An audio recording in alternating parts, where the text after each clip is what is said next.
one of two things happened. Either the enforcers of the blacklist, which were some were official, some were unofficial, like the American Legion, after it was released and they saw my name, they realized I had to have been employed. And so HUAC was contacted, and HUAC immediately issued a subpoena for me. Either that happened, or the minute the deal was made, someone representing the blacklisters went to Harry Cohn and says, "You've just employed someone contrary to the Waldorf Declaration."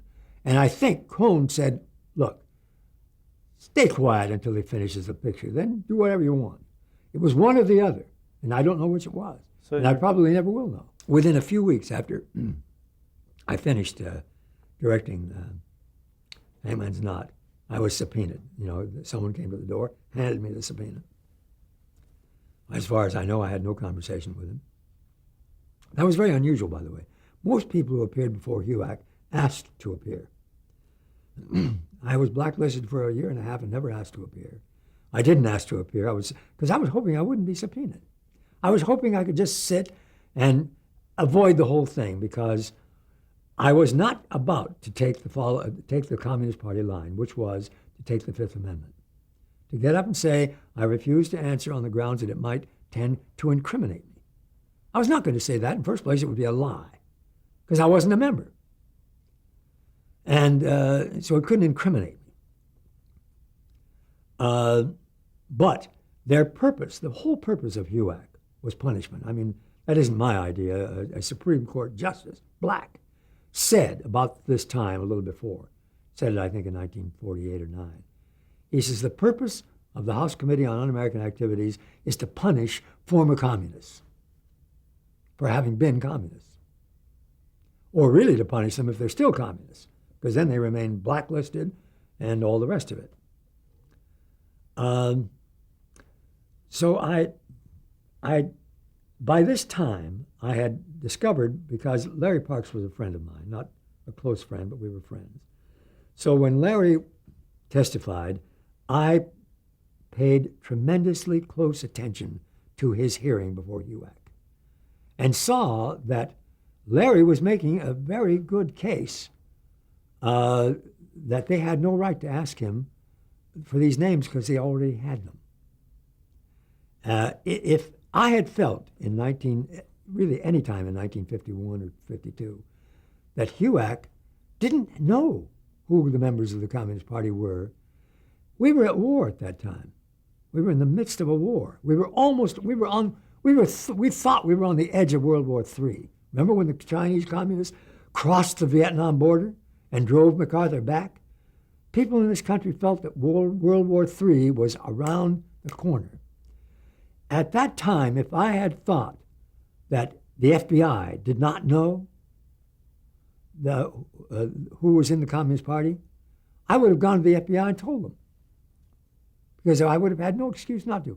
I was strongly anti-communist, so why would... Now, it's true that it was not a pleasant thing to do, because everyone who named names felt that the members were really relatively innocent, that the villain was the Communist Party itself. But if you went and said, yes, I was a member of the Communist Party, I hate the party, I think they are, they're responsible for the deaths of millions and millions and millions of people. It's a dictatorship and it's not good for the world. You were then obligated to state names, or you would go to jail and pay a fine and stay on the blacklist. That was the punishment for refusing to give them names they already had. So did you name names? They admitted they already had the names. I mean, in 1951, at Larry Parks's HUAC appearance, a member of the committee said, "Why are we asking him for names? We already have them. Why are we doing this? Why don't we ask him what the party did? What did they do? That's what we want to know. That's our obligation to Congress." He was overruled. They actually took a break. And in that break, they overruled him. They persuaded him that they were doing the right thing, that punishment was the purpose. They didn't need the names. They already had them. But forcing someone to name names was an embarrassment.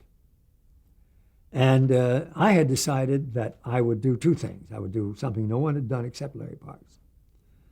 I would give them the names they already had, and I knew they'd already been named. I think there were 2 or 3 that they themselves brought up that had not been named, that I had forgotten. And when they brought them up, I said, yes, I remember him. But the names I named had already been named, but that wasn't the important thing. That wasn't what I was concerned about. What I was concerned about was they already had them. And therefore, they shouldn't be asking me for them. Because the purpose was not, it was actually illegal. They were supposed to be getting information so that Congress could possibly pass legislation about this communist danger. Asking me for names that they already had was a violation of their mandate from Congress.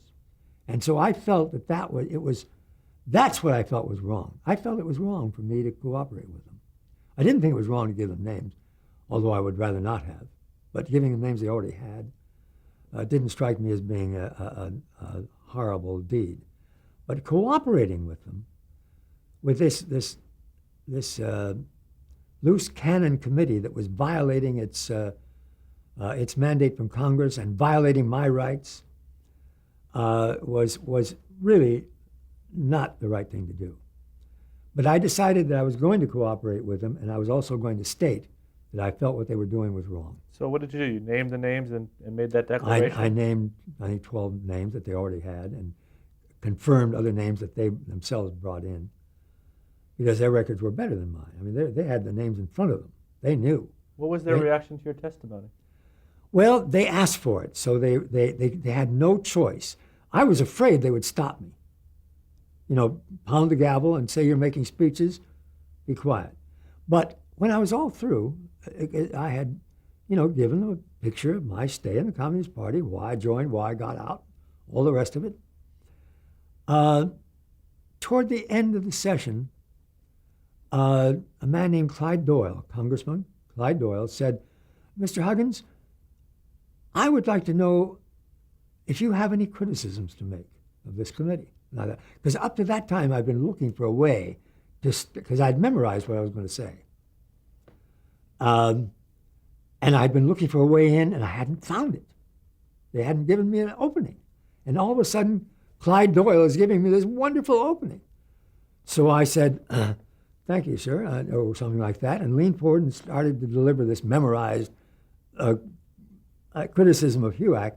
And he says, excuse me, sir, it's true, isn't it, that I'm asking you this out of a clear blue sky and you're not prepared for this? And I said, that's true. And he says, but I feel that I would like to know what you think of this committee, and if you have any comments or criticisms even.